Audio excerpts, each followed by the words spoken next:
are the ones who do the innovation and are going to do most of the heavy lifting, etc. And so there's going to be a terrible shortage of young people. Well, you see this with some of the things that I posted, that ONS data, the 50.1% of women are childless by 30, and both men and women are replying to that tweet saying, well, good, there's too many people on the planet in any case. I'm thinking how this NPC midwittery is so dangerous, because it makes people believe that they actually have something grounded backing up their claims. Yeah. Well, and this idea that the planet has too many people on it, there's no sentiment more implicitly genocidal than that statement.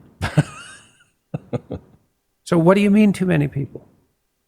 Exactly. And what do you mean the planet? And what do you propose to do about that exactly? Mass abortion, is that your answer? Or should we do something a little more dramatic? Maybe we'll just shame people out of having children. And I've seen people do that, literally. I saw a professor when I was at a TED, I think it was doesn't matter. It was a number of professors talking to a couple hundred students. And one of the professors, who was an environmentalist activist type, and he got up on stage and shook his finger to the whole young crowd, saying that him and his wife had only decided to have one child, which was, in my opinion, one child too many for him, and told all the young people there, if they had a shred of ethical decency, that they would severely limit their reproductive potential. And I stood up and said that I thought that was one of the most appalling things I'd ever heard anyone in academia say to young people, which is really saying something, because they say plenty of appalling things. And it was a very uncomfortable moment, and he huffed off the stage.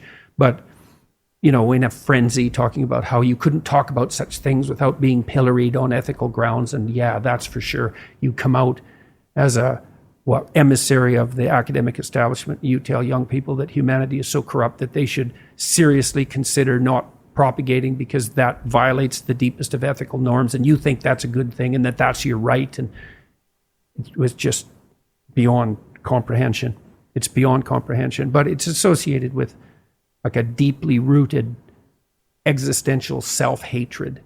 I mean hatred at the level of humanity is like a virus on the planet, that we're a cancerous growth. Alex Epstein calls this human racism.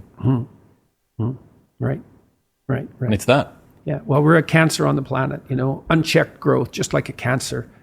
It's like, that's us, a cancer. It's okay. We know where your heart is located.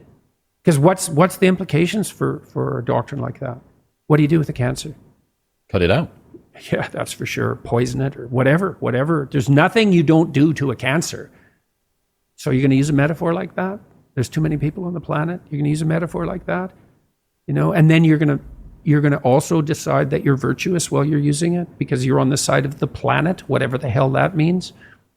So yeah, it's unbelievable. And a huge part of it's rooted in this existential shame and horror at the condition of being human, and the fact that life is rife with suffering, and a lot of it's unjustified. And it's a Mephistophelian position. So Mephistopheles was portrayed in Goethe's Faust.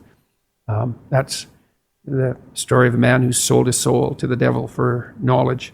It's a story of intellectual pride, and Goethe stands in relationship to German literature in the same manner that Shakespeare stands in relationship to English literature. And Goethe's Mephistopheles says straight out twice in the play, once in the first, there's two books, and once in the first book and once in the second. Goethe has him restate it twice. Existence is such a foul thing because of all its suffering, essentially, that it would be better if it was merely annihilated. And that's the Mephistophelian stance. This whole show should just come to a halt. Look at how corrupt people are. Evil reigns everywhere. It's nothing but will to power.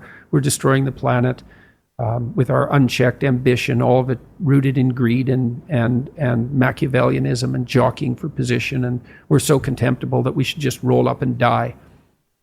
And we should shame women into not having children. And we should shame men so they never manifest any planet-destroying ambition. And it's unbelievably appalling. It goes all the way down to the bottom of things. That's what's tearing our culture apart, this